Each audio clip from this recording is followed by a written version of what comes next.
Bonsoir à tous, bienvenue sur la chaîne toujours proche des populations. 20 minutes d'information et de reportage à la une de l'actualité de ce mardi. Des quartiers de la commune de Yopougon baignent dans les eaux usées. Ces eaux dont le degré de puanteur ne laisse personne indifférent font partie du quotidien des populations. Une situation qui suscite la colère de la rédaction de RTI2. Les détails tout à l'heure. À l'international, aux États-Unis, c'est le premier dirigeant étranger invité à la Maison-Blanche. Le premier ministre israélien Benjamin Netanyahou va rencontrer le président américain Donald Trump. Merci pour votre fidélité. Place à la rubrique du jour.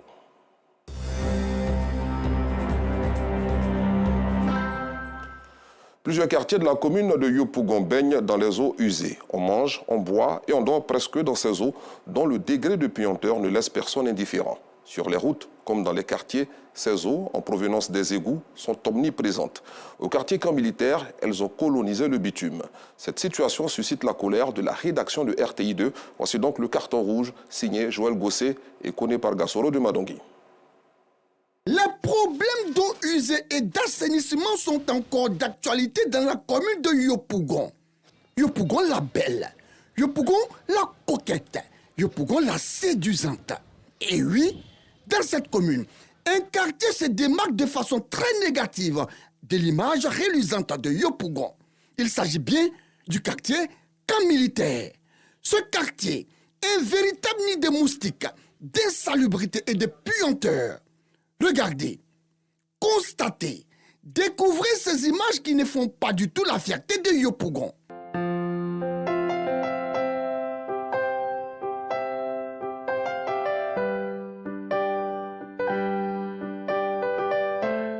Ce quartier, autrefois connu pour sa propreté, son hygiène, a perdu de sa superbe, de sa clarté, de sa lumière.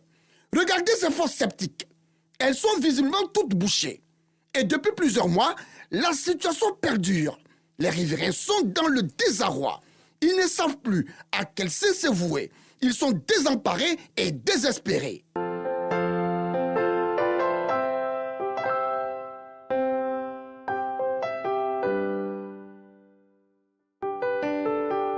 Cette situation inconfortable, désagréable, gênante, embarrassante occasionne une dégradation accélérée de la voirie. Et ces images l'illustrent parfaitement. Ils ont qu'à venir à rien là, voir c'est tout. Moi, je suis un transporteur. Ici, là, ça sort tout droit au couette. Ils me défendent pour passer, maman. Sinon, ici, là, c'est une voie normale. Avant, ce carrefour-là, à cause de ces regards qui étaient bouchés et à cause de l'eau qui ne pouvait pas, qui sortait des regards, on voyait l'eau traîner sur la route ici et dégrader la route.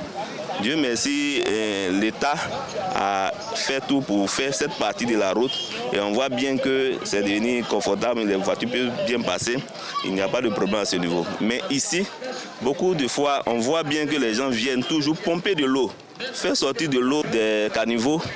La petite enfance n'est pas mieux logée.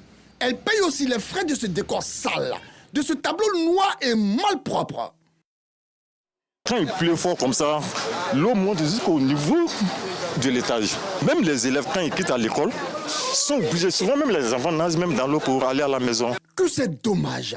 Mais alors, à qui la faute? Ce riverain, lui, pointe du doigt le mauvais comportement des populations, leur incivisme et leur indiscipline. L'eau de ruissellement qui quitte dans les maisons, qui viennent sur le goudron. Donc ça veut dire que quelque part, nous avons une responsabilité aussi dans la population. L'odeur fétide, l'odeur fade, l'odeur nauséabonde et la présence des mouches ne freinent pas l'ardeur de ces vendeurs décident coûte que coûte de s'installer là, dans ces odeurs.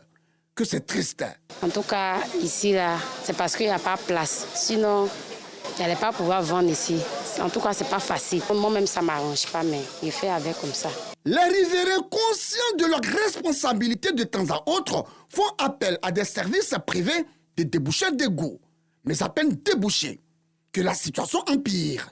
Ce qui est le problème ici, là, ce sont des trucs, des magasins qui sont construits sur les caniveaux, là. C'est pourquoi l'eau n'arrive pas à évacuer. Même ici, ils ont creusé un trou au quartier là-bas. Là. Ils ont creusé un trou là-bas, il y a un grand caniveau là-bas. Il n'y a pas de solution, comment l'eau va aller, on vient, on tire. Mais l'eau fait un retour. Donc ils sont venus, ils ont dit, sur le problème, ça se trouve en bas de la boulangerie là, c'est bouché. Peu importe combien de fois ils vont tirer l'eau, ça va faire retour. Ça ne peut pas partir. Selon des riverains, en décembre 2024, certains propriétaires de magasins alentours ont reçu de la municipalité l'ordre de détruire la partie des magasins qui se trouvent sur les emprises d'eau. Ceci afin de résoudre le problème. Mais depuis, silence radio. D'abord, le mois de mai, ils sont passés nous dire qu'ils vont faire des travaux ici, ce qui nous empêche de bien vendre d'ailleurs. On a dit qu'il n'y a pas de problème, nous avons donné des papiers, on allait répondre. Et par la suite, dans le mois de décembre, ils sont passés, ils nous ont dit on a encore enlevé nos grilles. Sincèrement dit, ce n'est pas eux qui ont cassé nos magasins. Ils sont venus donner un avertissement, chose qui a été bien faite. Nous avons appelé nos ferronniers, on a enlevé nos grilles et depuis lors, rien n'a été encore fait. Nous sommes au soleil, on va au soleil pendant qu'on paye le magasin.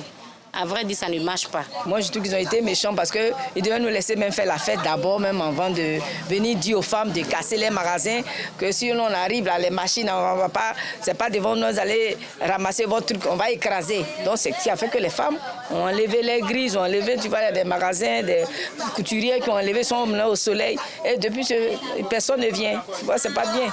Sinon, on est content, on est d'accord qu'on vient vraiment arranger les caniveaux parce que l'eau, vraiment, c'est dégueulasse. Mesdames et messieurs, saviez-vous que le problème des eaux usées dans la commune de Yopougon est légion? Les eaux usées se baladent librement dans des quartiers en toute quiétude et en toute sérénité. C'est le cas ici au quartier Bobby et au quartier Magasin. Ici aussi, les eaux usées font la loi sous le regard impuissant des populations et des autorités communales. Les gars de Bénin sont venus pour filmer. Ils sont venus filmer, on a interrogé, on a parlé. C'est quand on a parlé après, ils sont venus, ils ont enlevé les bordures des magasins. C'est la deuxième fois, ça fait comme la deuxième fois qu'on vient interviewer sur le problème là. Ça fait la troisième fois, mais un jour ils ont montré à la RT. Vos groupes, on espère qu'ils vont enlever ça dans peut-être quelques mois. Trop, c'est un mois. Face à l'inaction des autorités municipales, face à leur mutisme, face à leur silence et leur quiétude, un gigantesque carton rouge est attribué à la mairie de Yopougon. Carton rouge, carton rouge, carton rouge et encore carton rouge aux populations qui non seulement s'en foutent éperdument de leur cadre de vie, mais profitent de la situation pour ouvrir les regards de leur domicile. Mesdames et messieurs les riverains, il est temps que vous preniez votre destin en main pour éviter toute maladie liée à l'insalubrité et qui pourrait même endeuiller des familles. À bon entendeur, salut. Vivement que les autorités communales trouvent une solution face à cette situation, car les eaux usées menacent le cadre de vie des populations de Yopougon. Parlons santé à présent. On observe actuellement une chaleur intense, un climat qui n'est pas sans conséquences sur l'homme, en l'occurrence la femme enceinte. Comment vivent ces femmes porteuses de vie pendant cette période? Réponse à cette question avec Yam Kilermel, Georgette Ido Fofana et Kader Bachil. Delphine, âgée de 25 ans, est au deuxième trimestre de sa grossesse. En cette période de forte chaleur, elle vit difficilement, obligée de changer ses habitudes alimentaires et vestimentaires. Je suis tout le temps étouffée. J'ai constamment chaud. J'ai toujours envie d'être dans la douche en train de me rincer. Une fois que je sors, même arriver dans la chambre, la chaleur recommence. Je peux boire au minimum 2,5 litres à 3 litres d'eau s'il fait trop chaud. Sinon 2,5 litres d'eau.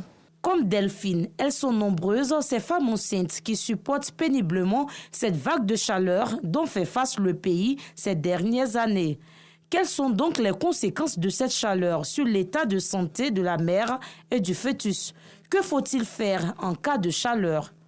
Pour répondre à ces préoccupations, direction la formation sanitaire urbaine communautaire de Yopougon-Kouté. Dans ce centre de santé, ces questions à l'ordre du jour pendant et après les consultations. Je ne dors pas bien la nuit. Il fait chaud trop. Je me déshabille pour dormir, mais je ne peux pas. Je dors pas terre même. Avant qu'elle est là, c'est pas trop ça. Donc, vous savez que je ne m'intéresse pas plus si voir la terre même encore. Je dors pas terre seulement. Il me reste, même hier soir, je me suis rincé 3 fois la nuit. La chaleur, c'est pas facile, mais on fait avec. Je me rince et je cherche à porter un sous-corps. Puis, quand le ventilateur me siffle, ça va. Selon Roxane, sage-femme, ce temps ensoleillé avec une température de 32 degrés peut avoir des conséquences sur la santé de la future maman. Une femme enceinte qui a un peu trop chaud peut avoir des soucis avec le fœtus, c'est-à-dire qu'il peut avoir une faible masse pondérale. Le bébé peut venir de faible poids. On peut avoir aussi des naissances prématurées liées à ça. On peut aussi parler de prééclampsie et d'éclampsie. Je le dis parce que si une femme, les femmes même qui ne sont pas enceintes déjà, qui n'arrivent même pas à bien dormir déjà, ont des conséquences sur la tension. À plus forte raison, des femmes enceintes qui ne peuvent pas bien dormir, il y a le trouble du sommeil. Ça peut les emmener à être nerveuses. Il y a les changements d'humeur. Si elles sont nerveuses, la tension a tendance à un peu trop monter. Et quand on n'arrive pas à contrôler cette tension-là, on peut rimer à ce qu'on appelle une prééclampsie. Ça peut faire des crises liées à la tension. Toutefois, l'agent de santé fait des recommandations pour la protection de la mère et de l'enfant. On les recommande de beaucoup se rafraîchir, de boire beaucoup d'eau, d'éviter les zones un peu trop chaudes, d'aérer les pièces des maisons, surtout de pratiquer l'hygiène, c'est-à-dire qu'elles peuvent aller se laver, se rincer plusieurs fois, de porter des vêtements légers. Mais aussi, si malgré qu'elles adoptent ces méthodes-là, si elles n'arrivent toujours pas à se sentir soulagées, on leur demande de venir à l'hôpital pour qu'on puisse vérifier au niveau des tensions artérielles et puis d'autres examens. Selon l'Organisation météorologique mondiale, l'année 2024 a été confirmée l'année la plus chaude jamais enregistrée, avec une température supérieure d'environ 1,55 degrés. Direction la ville de Bouaké, dans le centre de la Côte d'Ivoire, où une partie du marché de Kennedy est partie en fumée dans la nuit du dimanche 2 au lundi 3 février 2025. Pas de perte en vie humaine, mais de nombreux dégâts matériels ont été constatés. Selon des témoignages sur place, l'incendie a été causé par un tenancier de kiosque à café qui aurait mis le feu dans les ordures pour les brûler. Reportage Boubacar Silla et Charles Tato.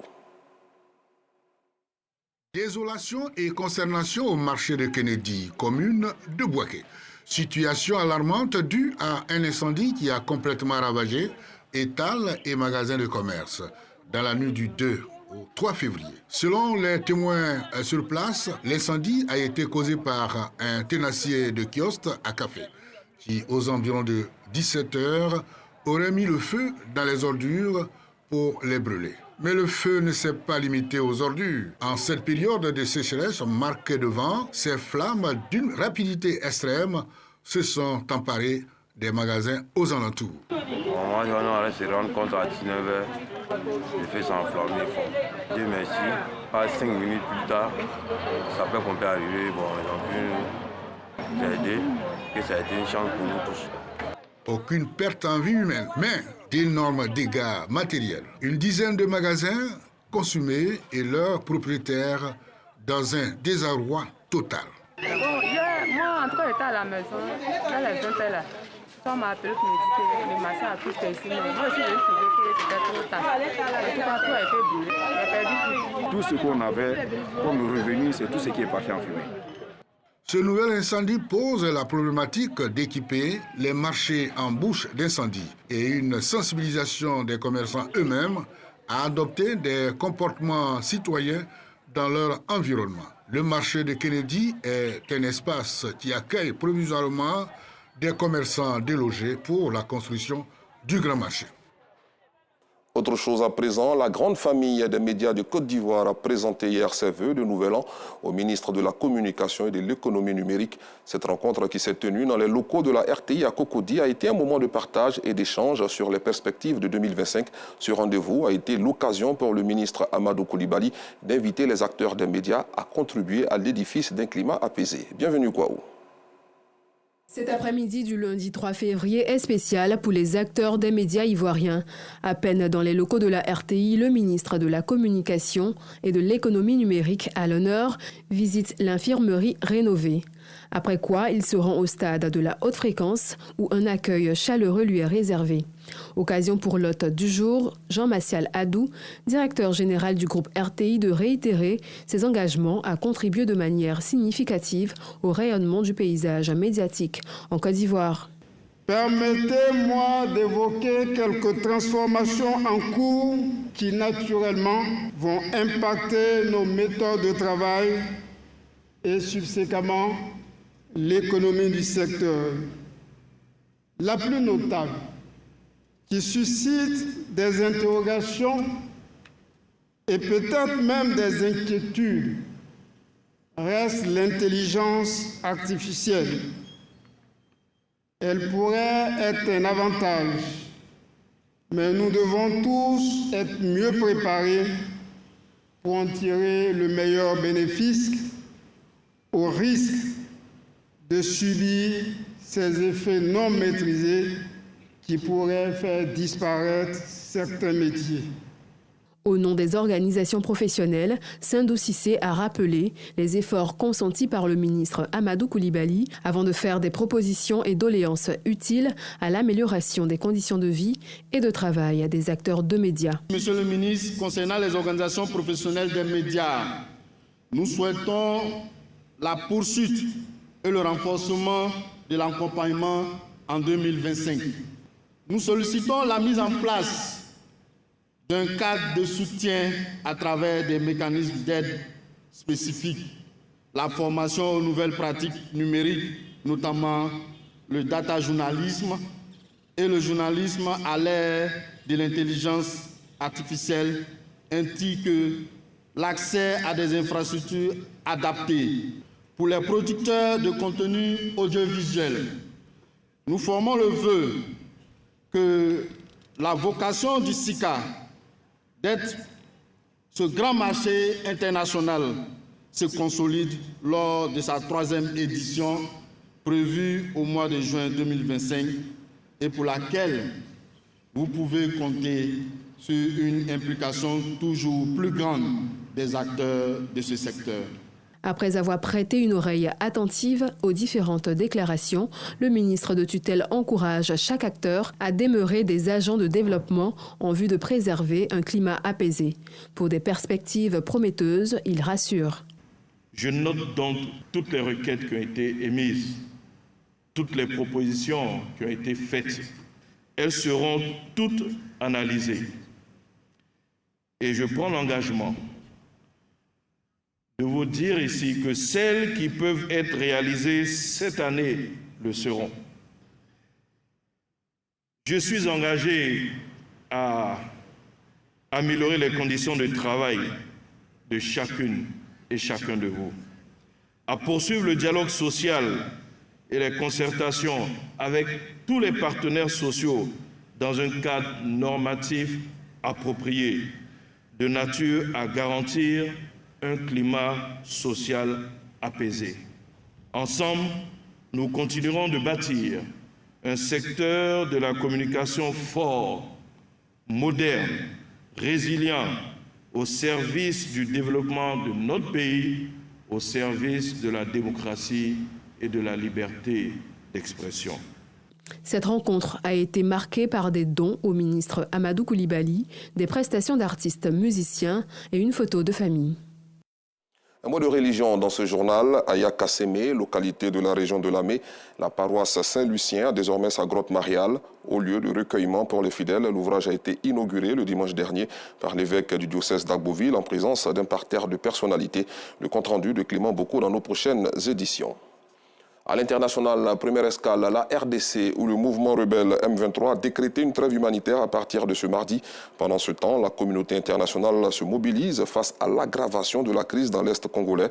Dans un communiqué publié hier, la FC M23 a annoncé un cessez-le-feu unilatéral. Cette annonce intervient dans un contexte d'intense activité diplomatique marqué par la condamnation ferme du G7 de l'offensive du M23 soutenue par le Rwanda.